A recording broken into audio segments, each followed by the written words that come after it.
These are all under 150. They can afford the combo this time.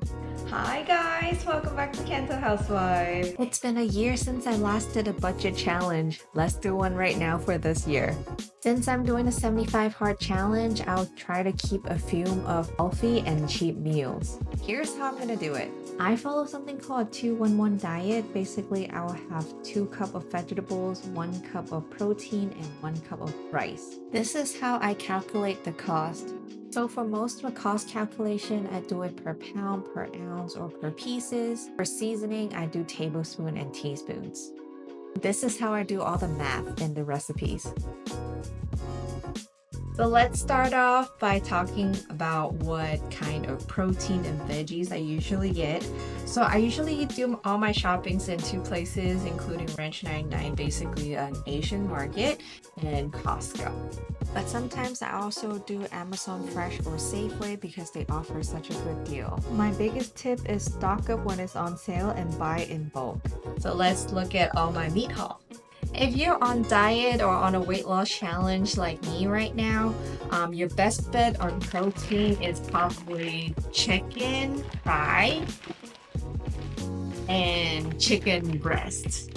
So both of them are really good protein intake. It's fairly lean compared to pork and beef and lamb, but they have a lot of protein. So for chicken breast is 110 calorie versus your chicken thigh is 150 calorie.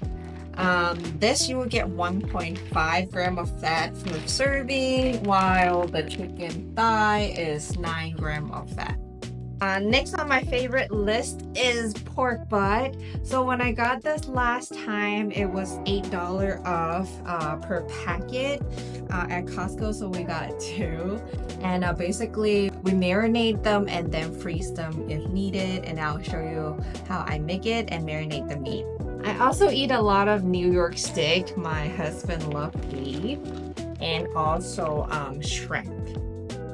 Shrimp is also very good. Like about 7 shrimp, you get 22 gram of protein, but only 90 calorie. So also very good if you're on a weight loss or need to increase your protein intake. Let's say you need to gain muscle. I also like to get boneless lamb leg from the Costco whole pack, and I just freeze them. And whenever I want to hot pot or do like a few stir fry, like a cumin lamb, I would just like take it and use my slicer to slice it. For breakfast, usually we get hot wings or bacon. Both of them are on sale right now, so we just got 2 packs. And also we're trying this new smoked mozzarella chicken sausage, which actually compared to the hot wings have much less fat and calorie, which is perfect for me because I'm on the diet right now. But I'll show you all about it. Ham is also a very good choice for breakfast. Banana is still the champion, and here are the rest of some common vegetables that I get. I included their prices with their bundle or per pound, and you can choose based on your needs. These are the cheapest carb that I usually get. Potato is the cheapest, which come out to be 19 cents per pound.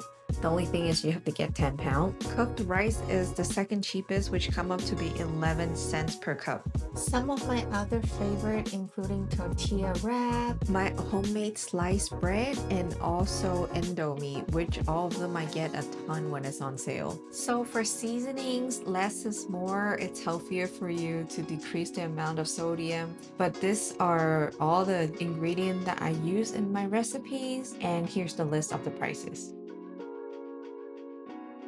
For drink, majority of the time I drink water. Black tea and coffees are also some of my top choices. If you use the self-refill K-cup, each bag of coffee will make 162 cups. If you use the double espresso shot, like making a latte or a drip coffee, it roughly uses 10 grams, which make 113 cups per bag. Milk tea is also a very cheap drink choice. I also like to use cheese and milk in my recipes. Here are some of my budget meal ideas. The easiest and cheapest way to add vegetables in your meal is by boiling them with chicken bouillon powder. Of course, that hot dog combo is on the list. Chicken and tofu is definitely my top choices of protein. It's fairly lean and healthy, and they are pretty cheap to make. Using the spicy chicken tofu rice box, including the veggie and rice, each serving is only $1.08. Fried rice gotta be one of the cheapest and most filling item to make on my list. My husband is a big rice eater, and you can increase the amount of vegetable you put in so you have more ingredient than rice. Also decrease the cost. Celery chicken and broccoli chicken are definitely one of my favorites to make. You can satisfy your vegetable and protein intake within the same dish. Breakfast quesadilla or breakfast wrap are great choices. You can choose between sausage, ham, bacon. I love to add eggs because they are filling and cheap, but you can choose your combo. There are many ways to make eggs, for example, soft-boiled eggs, tea egg, tamagoyaki, scramble. If you make this with the side of roasted carrot or potato, it's perfect. Spam is also a great cheap addition for protein choices, but since spam are processed food, I try not to add too much in there. One can usually last me 4 meals. I like to add egg and other protein sources in there to make it a little healthier. I usually make fried rice with it or scramble, spam musubi just topped with rice with an egg. California roll rice bowl is also one of my favorite to make. It's really cheap, easy, doesn't require a lot of cooking, and my family love it. Pork is also one of the cheapest protein to make in the red meat world. You can make noodle soup, stir fry, dumpling, etc. and I love to include them in my daily cooking. Meat dishes like teriyaki chicken or deep fried pork chop or chicken breast are also very easy and cheap to make.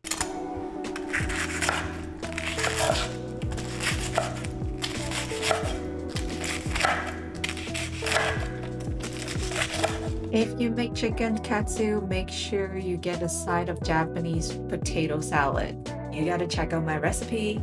Alright, that's it for today. Make sure you check out my easy recipe list, and I'll see you on the next video.